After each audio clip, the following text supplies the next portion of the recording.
ಹಾಗೆ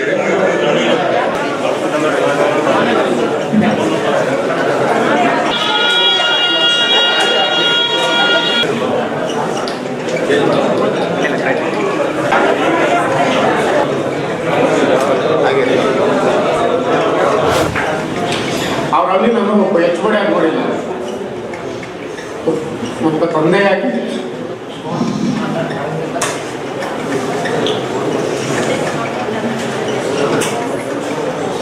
ಒಬ್ಬ ತಂದೆಯನ್ನ, ಒಬ್ಬ ತಾಯಿನ, ಒಬ್ಬ ಮಾರ್ಗದರ್ಶಕರು ಎಲ್ಲರೂ ನಾವು ಅವರಲ್ಲಿ ನೋಡಿದ್ದೀವಿ. ಅವ್ರ ಮಾತು ನಾವು ಪದೇ ಪದೇ ಹೇಳ್ತಿದ್ರು, ಒಬ್ಬ ಪಾಲಿಶ ವರ್ತನೆ ಬಿಡ ಅಂತಿದ್ರು. ಆ ಪದವನ್ನ ಪ್ರತಿನಿತ್ಯ ಕೇಳ್ಬೇಕು ಅನ್ಸುತ್ತೆ. ಬಟ್ ನಾಳೆಯಿಂದ ಕೇಳ್ತೀವಿ ನಾವು ಸರ್ ಕಾಲ್ ಮಾಡಿದಾಗ.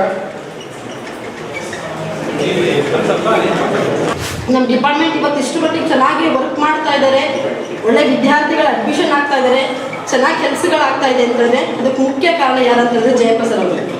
ಅವ್ರಿಗಿರುವಂತಹ ತಾಳ್ಮೆ ನಿಜವಾಗ್ಲೂ ಹೆಣ್ಮಕ್ಳಿಗೂ ಕೂಡ ಅಷ್ಟು ತಾಳ್ಮೆ ಇರೋದಿಲ್ಲ. ಅಷ್ಟು ತಾಳ್ಮೆಯನ್ನು ಜಯಪ್ಪ ಸರ್ ಹೊಂದಿದ್ದಾರೆ. ಇವತ್ತು ನಮ್ಮ ಡಿಪಾರ್ಟ್ಮೆಂಟಲ್ಲಿ ಕೆಲಸ ಆಗ್ತಿರೋದು ಒಂದಕ್ಕೆ ಅವ್ರು ಅಷ್ಟು ತಾಳ್ಮೆಯಿಂದ ಪ್ರತಿಯೊಂದನ್ನು ಹೇಳ್ಕೊಂಡು ಪ್ರತಿಯೊಬ್ಬರಿಗೂ ಅವ್ರು ಯಾವತ್ತೂ ಕೂಡ ಜೋರು ಮಾಡಿ ಗದ್ದುಕೊಂಡು ಯಾವತ್ತೂ ಕೆಲಸ ಮಾಡಲಿಲ್ಲ. ಒಂದೇ ಮಾತಾಡ ಮೇಡಮಲ್ಲಿ ಇಷ್ಟು ಕೆಲಸ ಇದೆ ಅಷ್ಟು ಹೇಳಿದ್ರೆ ಅವ್ರು ಮಾಡಿಬಿಡ್ತೀವಿ, ಅವ್ರಿಗೆ ಅದು ಗೊತ್ತಾಗುತ್ತೆ ಅವ್ರು ಮಾಡ್ತಾರೆ ಅಂತೇಳಿ ಅಷ್ಟರ ಮಟ್ಟಿಗೆ ನಮಗೆ ಇರುವಂತಹ ಎಲ್ಲ ಸ್ಟಾಫ್ಗಳನ್ನ ಮೇಂಟೈನ್ ಮಾಡಿಕೊಂಡು ಚೆನ್ನಾಗಿ ಕೆಲಸಗಳನ್ನ ಮಾಡಿಸಿದ್ರು. ತುಂಬ ತಾಳ್ಮೆಯನ್ನು ಹೊಂದಿರುವಂತಹ ವ್ಯಕ್ತಿ.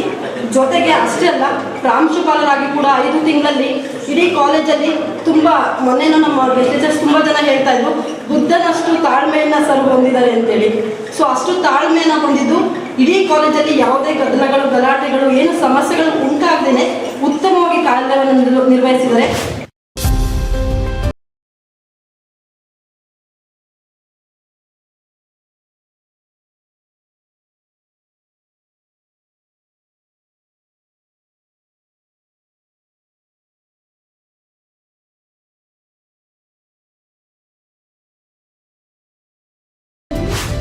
ಈ ಸಂದರ್ಭದಲ್ಲಿ ಮಾತನಾಡಿದ ಪ್ರಾಂಶುಪಾಲರಾದ ವೆಂಕಟೇಶ್ ಅವರು ಮಾತನಾಡಿ, ಕಾಲೇಜಿನ ಅಭಿವೃದ್ಧಿಗೆ ಕಳೆದ 6 ತಿಂಗಳಿಂದ ಸಾಕಷ್ಟು ಶ್ರಮಿಸಿದ್ದು ಉತ್ತಮವಾದ ಬದಲಾವಣೆಗೆ ಕಾರಣರಾಗಿದ್ದಾರೆ. ಇನ್ನು ಮುಂದಿನ ದಿನಗಳಲ್ಲಿಯೂ ಕಾಲೇಜಿನ ಅಭಿವೃದ್ಧಿಗೆ ನಿಮ್ಮಗಳ ಸಹಕಾರ ಬೇಕಾಗಿದೆ ಎಂದು ಕೇಳಿಕೊಳ್ಳುವ ಮೂಲಕ ನಿವೃತ್ತಿ ಬದುಕು ಸುಖಕರವಾಗಿರಲಿ ಎಂದು ಈ ಸಂದರ್ಭದಲ್ಲಿ ಹಾರೈಸಿದ್ದಾರೆ. ಬೇಜಾರಿನ ಸಂಗತಿ ಏನು ಅಂತ ಹೇಳಿದ್ರೆ, ಅವರು ಇವತ್ತು ನಿವೃತ್ತಿ ಆಗ್ತಾ ಇದ್ದಾರೆ. ಸೊ ಅವರ ನಿವೃತ್ತಿ ಜೀವನ ಸುಖಮಯವಾಗಿರಲಿ, ಅವರಿಗೆ ದೇವರು ಒಳ್ಳೆಯ ಆರೋಗ್ಯ, ಐಶ್ವರ್ಯ ಎಲ್ಲದನ್ನು ಕರುಣಿಸಲಿ ಅಂತ ನಾನು ಅದನ್ನು ಆಶಿಸ್ತಾ, ಇವತ್ತು ನಾನು 2 ಮಾತು ಹೇಳೋದಕ್ಕೆ ಇಷ್ಟಪಡ್ತೀನಿ. ನಿಮ್ಮ ಅನುಭವ ಮತ್ತು ನನ್ನ ಕಾಲೇಜಿನ 2 ಅಧೀಕ್ಷಕರು ಈಗ ಕೂತಿದ್ರು, ಅವರು ವಯೋನಿವೃತ್ತಿ ಹೊಂದಿದ್ದಾರೆ. ಅವರ ಎಲ್ಲರ ಸಹಕಾರ ನನಗೆ ಬೇಕಾಗತ್ತೆ. ಯಾವುದೇ ಸಮಯದಲ್ಲಿ ನಾನೇನು ಸಹಕಾರ ಹೇಳಿದ್ರು ನೀವು ಕೊಡ್ತೀರಾ ಅಂತ ನಾನು ನಂಬ್ಕೊಂಡಿದ್ದೀನಿ. ಆಮೇಲೆ ಮುಂದಿನ ದಿನಮಾನಗಳಲ್ಲಿ ಉತ್ತಮವಾದ ಸ್ಥಿತಿಗೆ ನನ್ನ ಕಾಲೇಜು ಅಂತ ನಾನು ಹೇಳ್ತೀನಿ. ಯಾಕೆ ಅಂತ ಹೇಳಿದ್ರೆ, ನಾನು ಜಯಪ್ಪರ ಥರನೇ ಯಾವುದೋ ಊರಿನಲ್ಲಿ ಹುಟ್ಟಿ ಈ ಊರಿಗೆ ಬಂದು ಸುಮಾರು 40 ವರ್ಷ ಮೇಲಾಗಿದೆ. ಈ ಊರಿನಲ್ಲಿ ಈ ಕಾಲೇಜಿನಲ್ಲಿ ಓದಿ ನಾನು ಒಂದು ಬದುಕು ಕಟ್ಕೊಂಡಿದ್ದೀನಿ. ಸಮಾಜದಲ್ಲಿ ಒಂದು ಒಳ್ಳೆಯ ಸ್ಥಾನಮಾನದಲ್ಲಿದ್ದೀವಿ. ಸೊ ಹಾಗಾಗಿ ಈ ಕಾಲೇಜನ್ನು ಆ್ಯಕ್ಚುಲಿ ಪ್ರಿನ್ಸಿಪಾಲ್ ನಾನಲ್ಲ, ಇಲ್ಲಿ 6-7 ಜನ ಪ್ರಿನ್ಸಿಪಾಲ್ಗಳಿದ್ದೀವಿ ಜಯಣ್ಣ ಆದಮೇಲೆ. ಯಾಕೆ ಅಂತ ಹೇಳಿದರೆ, ಇದು ನನ್ನ ಒಬ್ಬನ ತೀರ್ಮಾನ ಅಲ್ಲ. ನನ್ನ ಹಿರಿಯರು ಕೆಲವು ವೈಯಕ್ತಿಕ ಕಾರಣಗಳಿಂದ ಅವ್ರು ತಗೊಳಕ್ಕಾಗಿಲ್ಲ.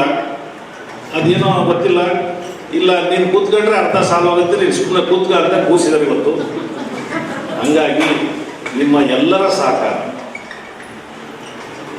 ಸಹಕಾರ ಒಂದು ಕಚೇರಿ ಸಿಬ್ಬಂದಿ ಆಗಿರ್ಬೋದು, ಅಥವಾ ನಮ್ಮ ಗೌರವಾನ್ವಿತ ಉಪನ್ಯಾಸಕರಿರ್ಬೋದು, ಅಥವಾ ನನ್ನ ಎಲ್ಲ ವೃತ್ತಿ ಬಾಂಧವರು ಎಲ್ಲರ ಸಹಕಾರದೊಂದಿಗೆ ನನ್ನ ಕಾಲೇಜನ್ನು ಒಂದು ಉತ್ತಮ ಸ್ಥಿತಿಗೆ ತಗೊಂಡೋಗೋಣ.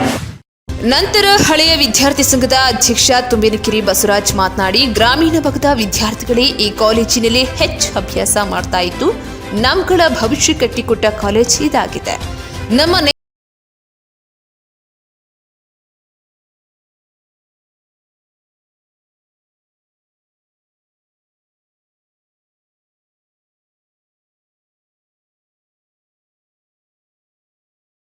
ವಿದ್ಯೆಯನ್ನು ಕಲಿಸಿದಂಥ ಗುರುಗಳು ಇವತ್ತು ವಯೋನಿವೃತ್ತಿ ಆಗ್ತಾ ಇದ್ದಾರೆ ಅಂತ ಕೇಳಿ ನಿನ್ನೆ ದಿವಸ ನೀವು ಕರೆ ಮಾಡಿದ್ರು. ಮನಸ್ಸಿಗೆ ಬಹಳಷ್ಟು ನೋವಾಯಿತು. ಕೇವಲ 6 ತಿಂಗಳಲ್ಲಿ 5-6 ತಿಂಗಳಲ್ಲಿ ಪ್ರಾಚಾರ್ಯರಾಗಿ ಹೊಸದುರ್ಗಕ್ಕೆ ಒಂದು ಡಿಗ್ರಿ ಕಾಲೇಜಿಗೆ ಹೊಸತನದ ಕಲ್ಪನೆಯನ್ನು ಕಟ್ಟಿಕೊಟ್ಟಂಥವರು ಹೊಸದುರ್ಗ ಕಾಲೇಜಿನ ಇತಿಹಾಸದಲ್ಲಿ ಹೊಸ ಪ್ರಾಚಾರ್ಯರಾಗಿ ಬಂದಂಥ ನಮ್ಮ ಜಯಪ್ರಸಾದ್ ಅಂತ ನಾನು ಅದಕ್ಕೆ ಹೆಮ್ಮೆಯಿಂದ ಹೇಳ್ತಾರೆ. ಹಳೆ ವಿದ್ಯಾರ್ಥಿಗಳು ಬಂದಿದ್ದೀವಿ. ಅವ್ರು ಮಾಡಿದಂಥ ವಿದ್ಯಾರ್ಥಿಗಳು ಸಹೋದ್ಯೋಗಿಗಳಾಗಿ ನಮ್ಮ ಅಶ್ವಥಣ್ಣ ಹೇಳಿದರು, ಮೋಹನ್ ಸರ್ ಹೇಳಿದರು. ಜಯಪ್ಪನವರು ಈ ಹೊಸದುರ್ಗ ತಾಲೂಕಿನಲ್ಲಿ ಹುಟ್ಟಿದ್ದಕ್ಕೆ ಒಂದು ದೊಡ್ಡ ಕೊಡುಗೆ ಅಂದರೆ ಈ ಕಾಲೇಜಿನಲ್ಲಿ ಪ್ರಾಚಾರ್ಯರಾಗಿ ನಿವೃತ್ತಿ ಹೊಂದಿದ್ರೆ ನನಗೆ ಕೂಡ ನಿಜವಾದ ಕಡೆ ಹೆಮ್ಮೆ ಅನಿಸುತ್ತೆ. ಜಯಪ್ಪನವರು ಇಷ್ಟೆಲ್ಲ ಒಂದು ಆದರ್ಶ ಬದುಕಿನ ಹಿಂದೆ ಶ್ರೀಮತಿ ಅವರ ಪಾತ್ರ ಬಹಳ ಮುಖ್ಯ. ಪಟ್ಟಣದ ಪ್ರಥಮ ದರ್ಜೆ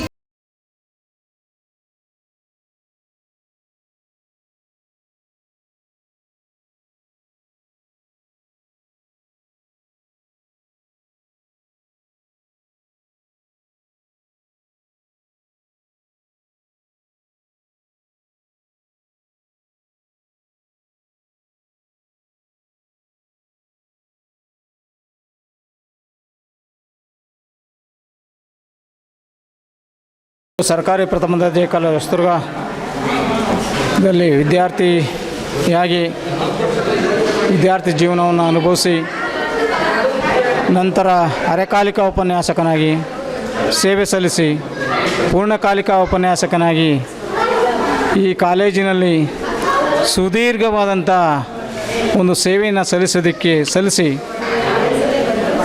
ಇಂದು 30/6/23 ಶುಕ್ರವಾರದಂದು ನಾನು ನಿವೃತ್ತಿಯನ್ನು ಆಗ್ತಾ ಇರ್ತಕ್ಕಂಥದ್ದು ನಿಜವಾಗಲೂ ಕೂಡ ನನಗೊಂದು ದೊಡ್ಡ ಈ ಕಾಲೇಜಿನ ಬಗ್ಗೆ ಇರ್ತಕ್ಕಂಥ ದೊಡ್ಡ ಅಭಿಮಾನದ ಜೊತೆಗೆ ನನಗೆ ಈ ನನ್ನೆಲ್ಲ ಕುಟುಂಬ ಸಹಪಾಠಿಗಳು ಬೋಧಕೇತರ ವಿದ್ಯಾರ್ಥಿಗಳು ಎಲ್ಲರೊಂದಿಗೂ ಜೀವನ ಕಳೆದು ನಿವೃತ್ತಿ ಆಗ್ತಾ ಇರ್ತಕ್ಕಂಥದ್ದು ಒಂದು ಸಂತೋಷದ ವಿಚಾರ ಅಂತ ಏನಾದರೂ ಕೂಡ ನಾನು ಭಾವಿಸ್ತಾ ನನ್ನ ದೃಷ್ಟಿ ಒಂದೇ ನನ್ನ ಬದುಕನ್ನು ಕಟ್ಟಿಕೊಟ್ಟಿರ್ತಕ್ಕಂಥ ಈ ಕಾಲೇಜಿಗೆ ನನ್ನ ಸಾಮರ್ಥ್ಯ ಇರುವವರಿಗೆ ನನ್ನ ಜೀವನ ಇರುವವರಿಗೆ ಈ ಕಾಲೇಜಿಗೆ ನನ್ನ ಜೀವನದ ಒಂದು ಭಾಗವನ್ನು ತ್ಯಾಗ ಮಾಡ್ತಕ್ಕಂಥ ಮನೋಭಾವವನ್ನು ನಾನು ಹೊಂದಿದ್ದೇನೆ.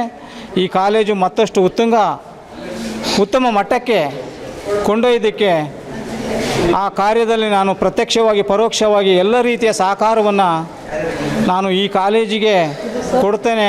ಈ ಕಾಲೇಜಿನಲ್ಲಿ ಸೇವೆಯನ್ನು ಸಲ್ಲಿಸ್ತಾ ಇರ್ತಕ್ಕಂಥ ಎಲ್ಲರಿಗೂ ಕೊಡ್ತೇನೆ.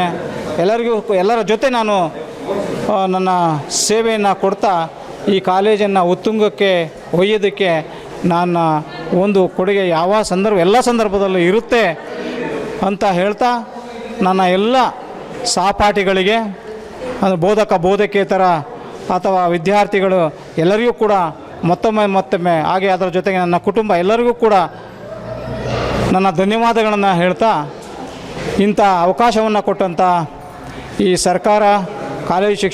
ಕರ್ನಾಟಕ ಸರ್ಕಾರ ಕಾಲೇಜು ಶಿಕ್ಷಣ ಇಲಾಖೆ ಇದಕ್ಕೂ ಕೂಡ ನನ್ನ ಧನ್ಯವಾದಗಳನ್ನು ಸಮರ್ಪಣೆ ಮಾಡ್ತಾ ಒಟ್ಟಾರೆ ಎಂದು ಕಾಲೇಜಿನ ಸಿಬ್ಬಂದಿಗಳು ಪ್ರಿನ್ಸಿಪಾಲ್ ಜಿಯಪ್ಪ ಮತ್ತು ಅವರ ಕುಟುಂಬ ಸದಸ್ಯರಿಗೆ ಸನ್ಮಾನ ಮಾಡುವ ಮೂಲಕ ಗೌರವಿಸಿ ನಿವೃತ್ತಿ ಬದುಕು ಉತ್ತಮವಾಗಿರಲಿ ಎಂದು ಹಾರೈಸಿ ಕಂಬನಿಯನ್ನ ಹಾಕುವ ಮೂಲಕ ಬೀಳ್ಕೊಡುಗೆಯನ್ನ ಕೊಟ್ಟಿದ್ದಾರೆ.